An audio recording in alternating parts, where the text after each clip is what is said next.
याद रखें कि अल्लाह असीम दयालु और प्रेमपूर्ण है। अगर आपको उम्मीद है कि अल्लाह आपको माफ कर देगा और आप उसकी दया पर विश्वास करते हैं, तो वह आपको माफ कर देगा। अल्लाह को उसकी माफी के लिए धन्यवाद दें और भरोसा रखें कि वह दयालु होगा। आज हम आपको नेक हाफिज कुरान लड़की का एक ऐसा वाक्य सुनने वाले हैं जिसे सुनकर आप हैरान रह जाएंगे, क्योंकि जब उस हाफिज कुरान लड़की की वफात हुई तो उसको दफनाने के लिए लोग कब्र खोदने के लिए कब्रिस्तान गए और कब्र खोदने लगे। मगर उस हाफिज कुरान लड़की के कब्र से कुछ ऐसा शर्मनाक और भयानक मामला पेश आया जिसे देखकर लोग हैरान व परेशान रह गए। आखिर उसे हाफिज कुरान लड़की ऐसा कौन सा गुनाह किया करती थी जिस गुनाह को करने से उसे पर इतनी भयानक और शर्मनाक अजब नाजिल हुआ, क्योंकि वह एक हाफिज कुरान और नेक परहेजगार लड़की थी। फिर भी अल्लाह का ऐसा आजाद क्यों नाजिल हुआ? इस मुकम्मल कहानी को जानने के लिए हमारे साथ आखिर तक रहे, तभी आपको पूरी कहानी समझ में आएगी। तो चलिए आज की यह इबरतनाक वाक्य को सुनते हैं। अब्दुल करीम फजर की नमाज अदा करने के बाद सुबह सुबह कब्रिस्तान की ओर जाने लगा, क्योंकि अब्दुल करीम एक गोरख था। गोरख उर्दू भाषा में कब्र खोदने वाले शख्स को कहते हैं। उस इलाके में जितने भी लोगों की इंतकाल होता, सबकी कब्र अब्दुल करीम ही खोदा करता था। हर बार की तरह अब्दुल करीम को खबर मिल चुकी थी कि मोहल्ले में एक जवान लड़की की वफात हुई है। अब्दुल करीम कब्र खोदने के लिए अपने साजो सामान लेकर घर से निकल पड़ा। मगर अब्दुल करीम जब कब्रिस्तान पहुंचे और बताई हुई जगह पर कब्र खोदने के लिए गया तो उसे अजीब सा महसूस हुआ। अब्दुल करीम को ऐसा लग रहा था जैसे कुछ अनहोनी होने वाला है। उसे अपने वजूद में एक अजीब सी सनसनी महसूस हुई। ऐसा लग रहा था कि जैसे पैरों पर मानो भारी पत्थर रख दिए गए हों। अब्दुल करीम को गुजरता रात ही बता दिया गया था कि एक हाफिज कुरान लड़की की वफात हो चुकी है। इसीलिए मैयत के घर वालों ने कहा था कि जल्दी जल्दी कब्र को खोद देगा, ताकि किसी तरह की देरी न हो जाए। कब्र खोदने वाले की उम्र 40 से 45 साल थी। जब उस नौजवान लड़की की मौत की खबर सुनी तो अब्दुल करीम इन्ना लिल्लाही व इन्ना आल्हा राजन पढ़ने लगा और कहने लगा कि मेरे मालिक, मुझे यकीन है कि यह तेरी बहुत ही नेक बंदी होगी। मैं खुशनसीब हूं कि एक नेक मैयत, एक हाफिज कुरान लड़की की कब्र को अपने हाथों से खोदूंगा। बस इस नेक के बदले मेरे गुनाहों को माफ कर देना जो मैंने जाने अनजाने में किया हूं।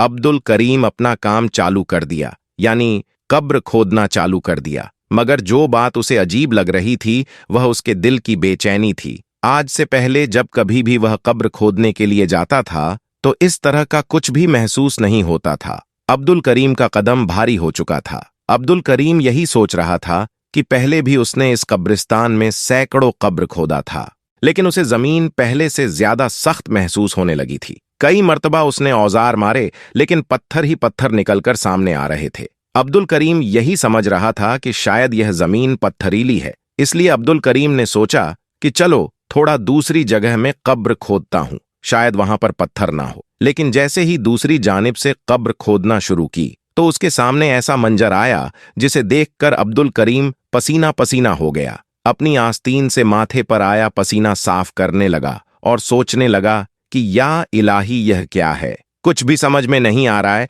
इस कब्रिस्तान में सैकड़ों कब्र आज से पहले खोद चुका हूं, लेकिन आज से पहले कभी भी इस तरह का मंजर मैंने नहीं देखा। अब्दुल करीम घबराने लगा। घबराहट के मारे दिल की धड़कन ने तेज महसूस हो चुकी थी, मगर गहरी सांस लेता रहा और वहीं एक जगह बैठ गया और पसीना साफ करने लगा। यही सब करते करते अब्दुल करीम का काफी वक्त गुजर गया था, मगर इतने में उसे हाफिज कुरान लड़की का जनाजा कब्रिस्तान में दाखिल होता दिखाई दिया। तारीख का शायद पहले जनाजा था जिसमें मर्दों से ज्यादा 5 साल से लेकर 11 साल के बच्चे शरीक थे। सबकी आंखें रो रो कर सुर्ख हो चुकी थीं। कलमा शहादत उनके लबों पर बुलंद हो रहा था। रो रो कर यही कहते थे कि अल्लाह तुम्हारी मंजिलों को आसान कर दे। उस नेक लड़की की वफात हुई तो पूरे इलाके के बच्चे जनाजे को कंधा देते हुए कब्रिस्तान की तरफ आ रहे थे। यूं लगता था कि जैसे इन बच्चों का बहुत ही करीबी रिश्तेदार इनसे जुदा हो चुका था।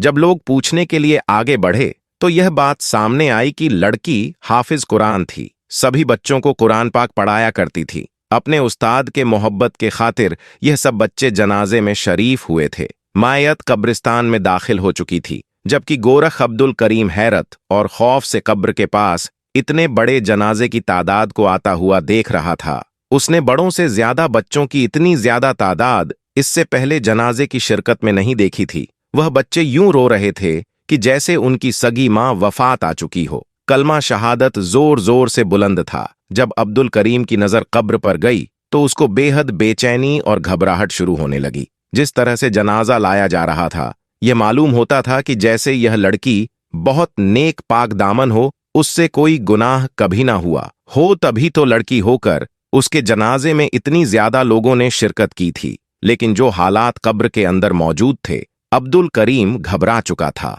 और आतक फिर अल्लाह का वृद्ध उसके लबों पर मौजूद था। जब उस लड़की की मैयत को कब्र में उतर जाने लगा तो अचानक मिट्टी हिलने लगी। यूं महसूस हुआ कि जैसे मिट्टी में कुछ मौजूद हो। वहां मौजूद लोगों ने यह मंजर देखा तो उससे पहले सबके रंग उड़ चुके थे। उसे पहले कि वह उसे लड़की को कब्र में दफन करते, वहां पर एक बहुत बड़ा काला 2 मुंह वाला सांप जमीन से बाहर निकल रहा था। वह मैयत को अपना डंक मारे जा रहा था। लेकिन अगले ही पल वहां मौजूद लोगों ने ख्वाब से चिल्लाते हुए मैयत को कब्र से ऊपर की तरफ खींच लिया। सांप उस कब्र में ही घूम रहा था। कब्र से सांप और बिच्छू निकलता देखकर वहां पर खड़े लोगों की चीख निकल गई और आसपास के लोगों में भी यह बात फैल गई। कई लोग कहने लगे कि यह देखो, कब्र से सांप निकल आया, आतक फिर अल्लाह। मगर यह तो हाफिज कुरान थी, इसकी कब्र में सांप कैसे निकल सकता है? ये लड़की तो कई बच्चों को और बच्चों को कुरान पाक पढ़ाती थी, दिनी दश दिया करती थी। इससे ऐसी कौन सी कुत्ताही और गुनाह हो गया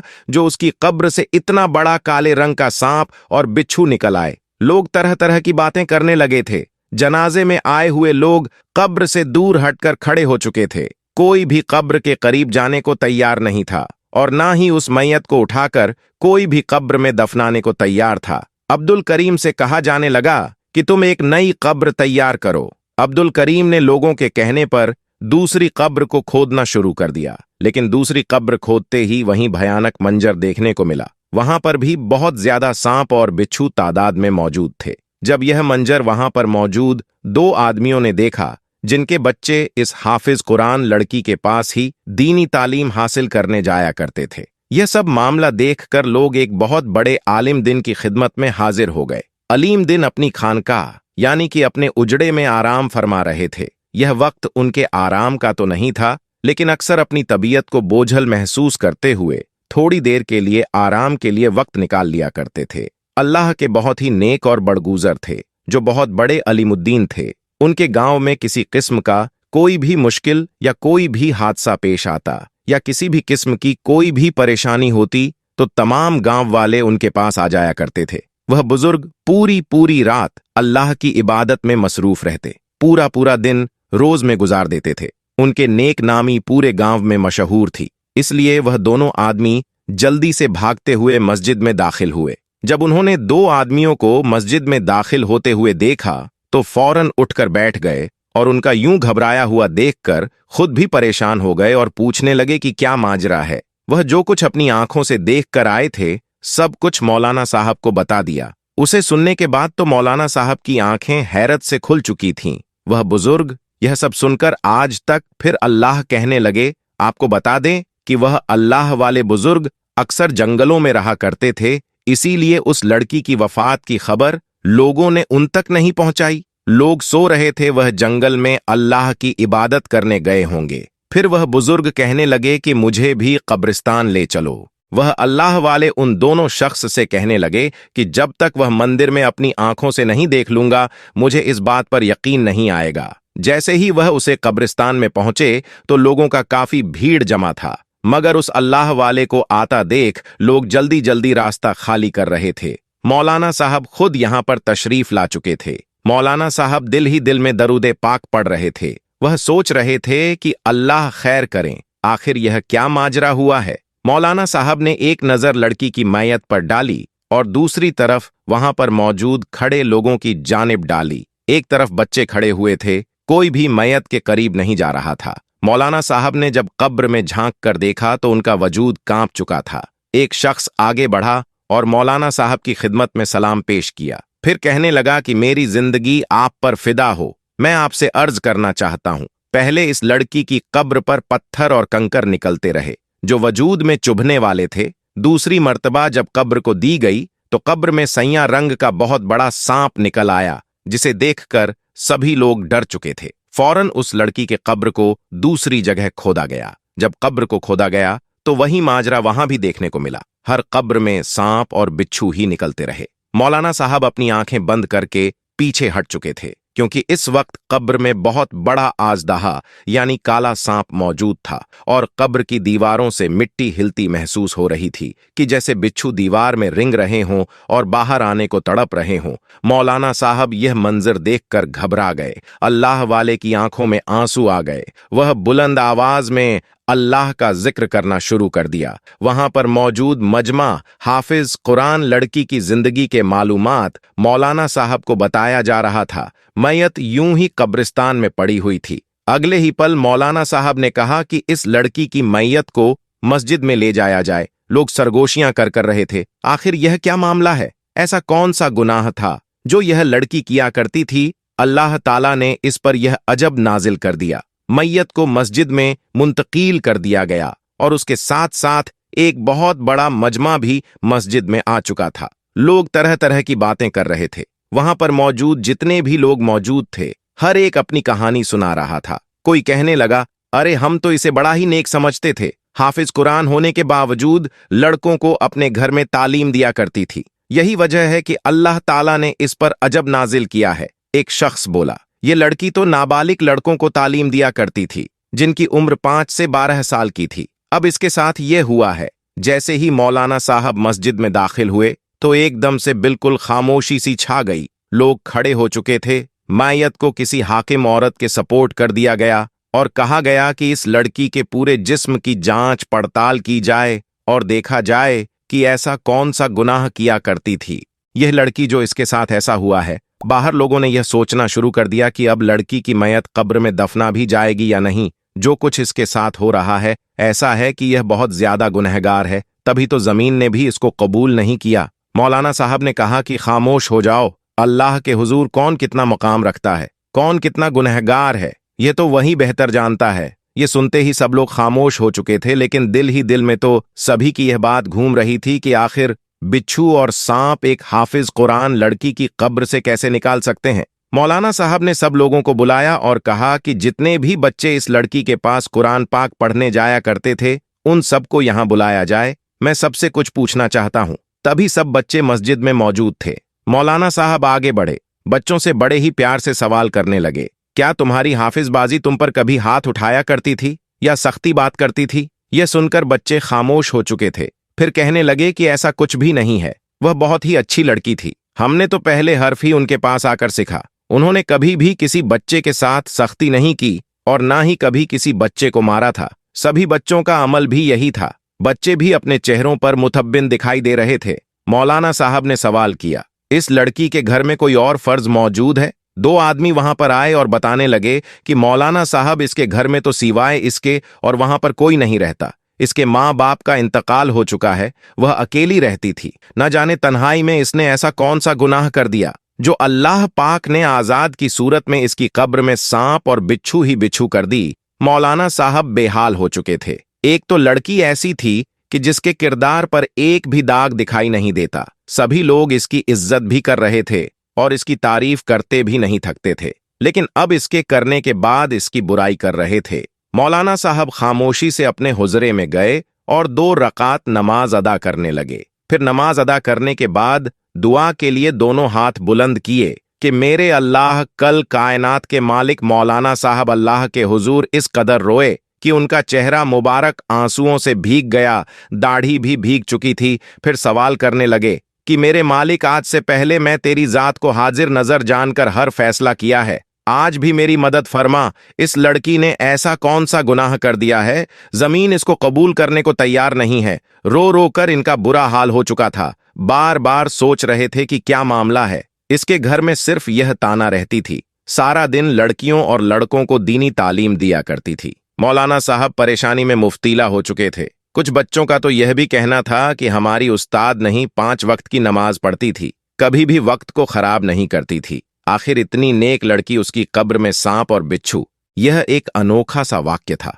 क्योंकि मौलाना साहब ने अपनी जिंदगी में आज से पहले ऐसा मामला कभी नहीं देखा था। इस लड़की के घर में तो कोई मौजूद नहीं था, लेकिन फिर भी जब सवाल जवाब किए गए तो यह सब सामने आया कि इस लड़की की एक बहुत ही पक्की सहेली थी, जिससे यह अपनी हर बात, अपना हर राज जाहिर किया करती थी। मौलाना साहब ने कहा कि इसकी सहेली को बुलाओ। एक आदमी बोला कि वह लड़की तो कई माह पहले ही इलाका छोड़कर जा चुकी है। लोगों का कहना था कि दोनों सहेलियां में किसी बात पर अनबन हो चुकी थीं और यूं ही वह किसी बात पर नाराज होकर इस गांव को छोड़कर चली गई। मौलाना साहब को हैरत हुई। यकीनन कुछ तो राज था इसके पीछे जो इसकी सहेली को मालूम है। इसलिए मौलाना साहब ने फौरन 2 आदमियों को दूसरे गांव जाने के लिए रवाना कर दिया और कहा कि इसकी सहेली को लेकर आओ। फिर वहां पर ही वही हकीम औरत आई जिसके हवाले से हाफिज कुरान लड़की की मैयत को किया गया। वह थोड़ी घबराई हुई थी। मस्जिद के बाहर मौलाना साहब से मिली तो मौलाना साहब ने उसको देखा तो माथे पर बल पड़ गए। सवाल करने लगे कि बताएं, आपने इस लड़की के वजूद पर क्या जांच पड़ताल की है? कुछ मालूम हुआ? वह कहने लगी कि मौलाना साहब, यह लड़की तो बहुत ही नेक और पाक दामन है। मुझे इसके किरदार से बाल बराबर भी शक नहीं हुआ। यह सब कुछ सुनकर मौलाना साहब खामोश हो चुके थे कि अगर यह लड़की पाक दामन थी और इससे कुछ गुनाह भी नहीं हुआ तो फिर आखिर क्या वजह थी कि यह सब कुछ हो रहा था। हकीकत तो तभी मालूम हो सकती थी जब उसकी सहेली यहां पर आ जाए। अब तो वही थी जो अपने मुंह से बोलकर हकीकत बता सकती थी। कई कई तरह के सवालात थे जो खड़े थे। फिर किसी ने यह कहा कि यह लड़की अकेली रहती थी तो यकीनन रात में किसी लड़के को बुलाकर इसके साथ जीना करती होगी, इसलिए इस पर यह अजब आ रहा है। वहां पर मौजूद हर शख्स उसके किरदार पर जा रहा था। यकीनन यह लड़की जीना ही करती होगी। दिन की रोशनी में तो नेक बन जाती थी और रात को गुनाहों में डूब जाती थी। 2 दिन गुजर चुके थे लेकिन अभी तक वह आदमी इस लड़की को यानी उसकी सहेली को नहीं ला पाए थे। अजीब सी कशमकश का माहौल बना हुआ था। फिर अचानक आवाज आई कि इस लड़की की सहेली मिल चुकी है। मौलाना साहब, जो कि अपने बदन में थकावट महसूस कर रहे थे, खामोश होकर एक सांस लेकर बैठे थे। यह खबर सुनते ही फौरन तेज कदमों से उठकर आगे बढ़े। लड़की सामने मौजूद थी, मुकम्मल पर्दे में थी। उसने एक बरखा पहना हुआ था और बहुत ही कम उम्र लग रही थी। लड़की मौलाना साहब को देखकर रोने लगी और कहने लगी, मुझे तो अंदाजा ही नहीं था कि मेरी सहेली के साथ क्या मामला पेश आया है। इन लोगों ने जब मुझे जाकर बताया कि मेरी दोस्त सायरा की कब्र पर यह मामला पेश आया है तो मैं तो कम कर रह गई और फौरन से आपके पास आ गई। मरने के बाद वह मर्द भी मेरी सहेली पर तपस्या कर रहे हैं जो खुद 10 जगह मुंह मारते हैं। मौलाना साहब ने उस लड़की को देखा तो अगले ही लम्हे उसको कहने लगे कि तुम जानती हो ना कि हमने तुम्हें यहां पर किस मकसद के लिए बुलाया है। पूरे गांव में इस लड़की के कई कई तरह की अफवाहें फैल चुकी हैं। लोग कई कई तरह के सवाल उसकी जात पर कर रहे हैं और करते हैं कि यह लड़की अपने गुनाहों की बदौलत इस नौबत तक पहुंची है। इसकी कब्र में सांप और बिच्छू आ गए हैं। यहां तक कि गोरखधन ने कई मर्तबा सांप को कब्र से निकलना भी चाहा, लेकिन कब्र में बैठा हुआ सांप इंतखाब खौफनाक नजरों से उस मैयत को देखे जा रहा है, जैसे वह सांप सिर्फ उस लड़की को डसना चाहता है। अल्लाह ताला का वास्ता है कि तुम हकीकत बताओ, उस लड़की ने ऐसा कौन सा गुनाह किया है? पहले तो उसकी सहेली रोने लगी, आंखों में आंसू आने लगे। फिर कहने लगी, यह कोई गुनहगार नहीं थी, न तो जीना करने वाली थी। अमानत दी ने एक गुनाह जरूर किया था, बहुत ही बड़ा गुनाह, जिसकी वजह से मैं इससे दूर हो चुकी थी और इसने सारे रिश्ते नाते तोड़ लिए थे,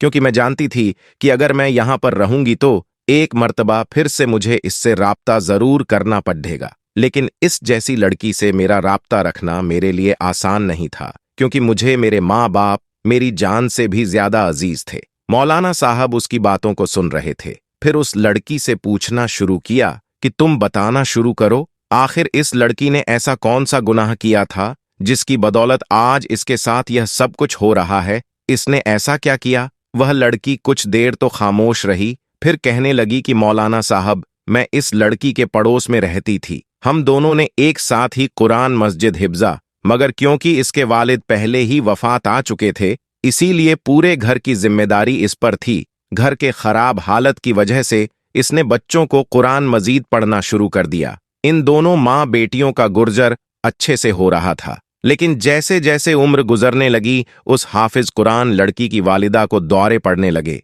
वह बीमार रहने लगी। बीमारी और तेज बुखार का असर उनके दिमाग पर ऐसा हुआ कि वह पागल हो गई और उनको कुछ भी याद नहीं रहता था। बच्चों की तरह हरकतें करती थीं। पहले पहल तो मेरी यह सहेली अपनी माँ के लिए बहुत रोया करती थी, उनका बहुत ख्याल भी रखती थी, लेकिन आहिस्ता वह अपनी माँ से नफरत शुरू हो गई। माँ के बुलाने पर भी उनके पास नहीं जाती थी। उसकी माँ हाजत के लिए अपनी बेटी को बुलाया करती थी तो वह काम ही नहीं करती थी, उनकी कोई बात नहीं सुनती थी, बल्कि कहती थी, मैं फला कम कर रही हूं, इसके बाद आ जाऊंगी। मैन यूं ही बिस्तर पर पखाना पेशाब कर देती और वह खराब हो जाता। कई कई दिन वह अपनी माँ का बिस्तर भी तब्दील नहीं करती थी। उसका दिल करता तो वह अपनी माँ को खाना दे दिया करती थी, वरना वह बेचारी भूखी प्यासी ही बैठी रहती और वह खुद बच्चों में मसरूफ रहती थी। जैसे जैसे मौलाना साहब उस लड़की के मुंह से यह सब कुछ सुन रहे थे, उनके माथे पर मस्जिद बोल पड़ते जा रहे थे। गुस्से से उनका चेहरा सुर्ख हो चुका था। कहने लगे कि यह लड़की सभी लोगों के साथ बहुत अच्छी थी, नेक काम करती थी, 5 वक्त की नमाज अदा करती थी। हर नमाज के बाद अपनी माँ के लिए दुआ करने लगी कि या अल्लाह इसे अपने पास बुला लो। अल्लाह पाक, मैं अपनी माँ की खिदमत कर करके थक चुकी हूँ और यह वफात आ जाए तो अच्छा है। ये मुझे ठीक से इबादत भी नहीं करने देती, बच्चों को पढ़ाने का भी टाइम नहीं देती। ये बच्चों को पढ़ने में रुकावट करती है, जिसकी वजह से बार बार मुझे गुस्ल करना पड़ता है। एक रोज मैं वहीं पर मौजूद थी जब उसकी माँ उसे अपनी मांग रही थी। वह बेचारी बार बार उससे पानी के लिए बुला रही थी, लेकिन इसने एक न सुनी। मैंने खुद जाकर उन्हें पानी पिलाया। उसकी माँ मेरे सामने रोने लगी, उसकी आंखों में आंसू थे। वह रोते हुए मुझे अपनी बेटी की शिकायत करने लगी, लेकिन जब मेरी सहेली ने सुना तो वह वहां पर आई और अपनी माँ को एक जोरदार तमाचा दे मारा और गाली देने लगी। कहने लगी कि तुम्हारी खातिर मैंने अपनी जिंदगी बर्बाद कर दी है, तुम्हारे लिए क्या कुछ नहीं किया, सारी कमाई तुम्हारा इलाज पर लगा दी, फिर भी तुम मुझे बातें सुना रही हो, लोगों के सामने मुझे बदनाम कर रही हो। इतना सुना था कि मुझे बर्दाश्त ना हुआ। मैंने भी अपनी सहेली के मुंह पर थप्पड़ दे मारा और वहां से चली गई। उसके बाद मैं कभी भी वापस नहीं आई। मैं तो अपनी सहेली की माँ को भी अपने साथ ले जाना चाहती थी, लेकिन उसने अपनी माँ को भी मेरे साथ जाने नहीं दिया। फिर मेरे वालिद भी बहुत बड़े ताजिर थे, मैंने उनके साथ दूसरे गांव में आकर रहने लगी। मेरे जाने के बाद उसकी वालिदा का इंतकाल हो गया और वक्त गुजरता रहा। आज उसकी वालिदा के इंतकाल को ठीक 2 हफ्ते गुजर चुके हैं और आज यह लड़की भी वफात का गई। लोगों को पता चल गया कि यह लड़की अपनी माँ के हक में बेहतर नहीं थी,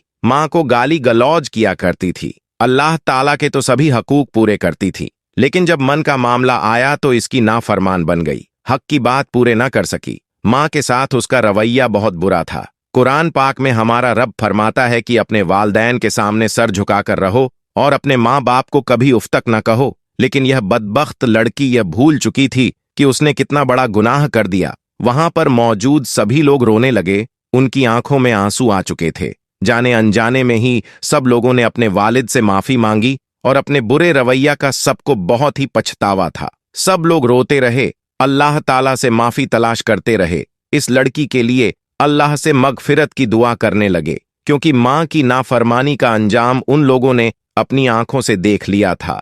फिर इस लड़की को जब कब्र में उतर जाने लगा तो अभी भी एक बड़ा सांप वहां पर मौजूद था और जहरीले बिच्छू भी फन फैलाए बैठे थे।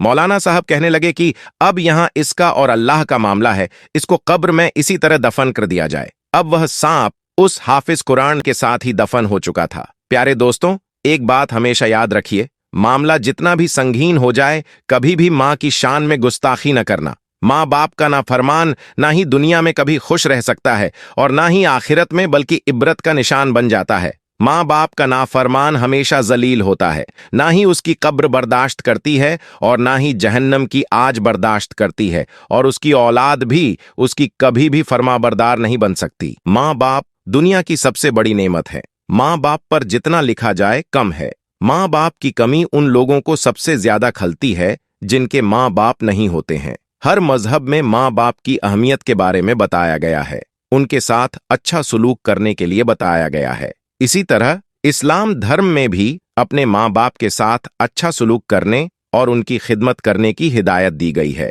अल्लाह पाक से दुआ है कि अल्लाह ताला हमें भी माँ बाप का फरमाबरदार बनाए और उनकी खिदमत करने की तौफीक अता फरमाए। अगर हमसे भी कोई गलती हो जाए तो अल्लाह पाक हमारी गलतियों और कोताही को अपने महबूब की शान के सदके माफ फरमाए। आखिर में अल्लाह पाक से यही दुआ है कि अल्लाह पाक हमें ऐसे वक्त से सबक हासिल करने की तौफीक फरमाए। आमीन। इस वीडियो को एक लाइक भी जरूर कर दीजिएगा, क्योंकि लाइक करने से या इस वीडियो को और भी लोगों तक पहुंचाता है। और हां, इस वीडियो को शेयर भी कर दें। हो सकता है आपका एक शेयर से यह बात किसी के दिल में उतर जाए। मिलते हैं अगली वीडियो में, तब तक के लिए अल्लाह हाफिज।